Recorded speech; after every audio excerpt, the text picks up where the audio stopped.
Math 7, Unit 2 Solving, Lesson 8, Part 1, Introduction to Inequalities.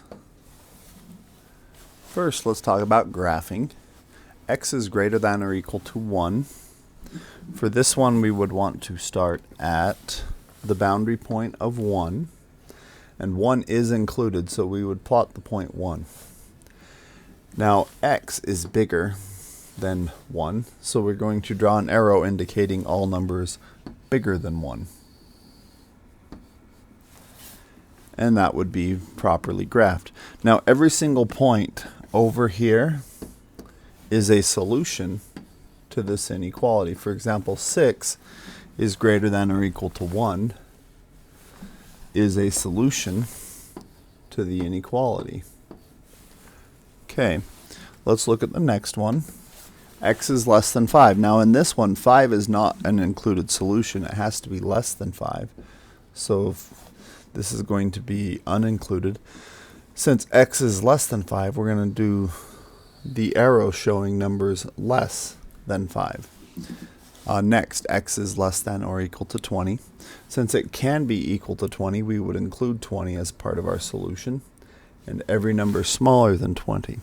So since X is smaller, we draw our arrow towards the smaller numbers, and every number on that arrow would satisfy the inequality. X is less than or equal to 20. What about X is greater than 13? Now this time it does not include the boundary point 13.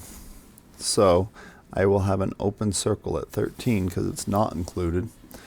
And it says X is greater than 13, so I'm going to draw my arrow showing all numbers greater than 13.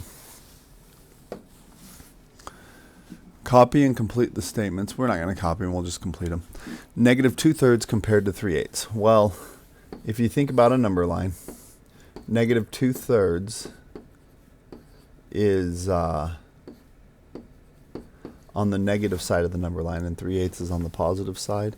So the positive number is to the right of the negative number. In fact, all positive numbers would be greater than their negative counterparts.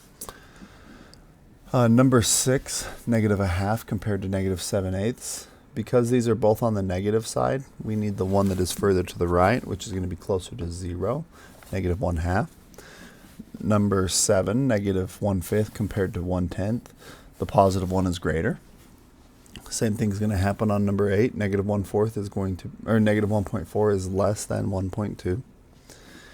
Negative 2.2 is greater than negative 4.6 because it is further to the right on the number line.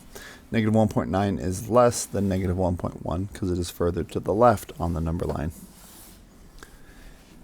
You are in at least 5 of the photos. Let's see, what numbers here would make that statement true? Well, you could be in 6 of the photos. You're in at least 5, so I guess you could be in 5 of the photos. 4 would not be at least 5. Neither would 3 or any of these others. So this would be 5 or greater. Notice that 5 is included. It's included because the word at least means 5 is the smallest possible number. Let's look at another. The temperature is less than negative 4.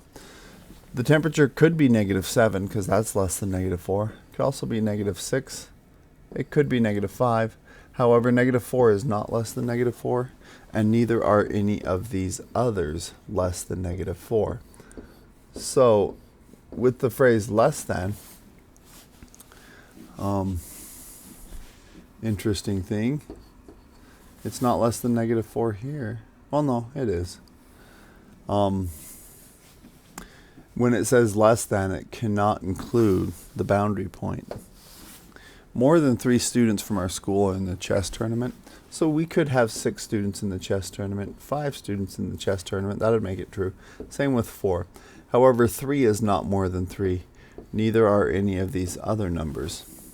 So more than would be anything larger, but not the number itself. The balance in the yearbook fund is no more than negative $5. So no more than would mean that that's the biggest it can be, basically. It could have a balance of negative 7 because negative 7 is no more than negative 5. Same with negative 6 and negative 5 are all no more than negative 5. But negative 4 and on up are more than, so they would not be included in the in this statement.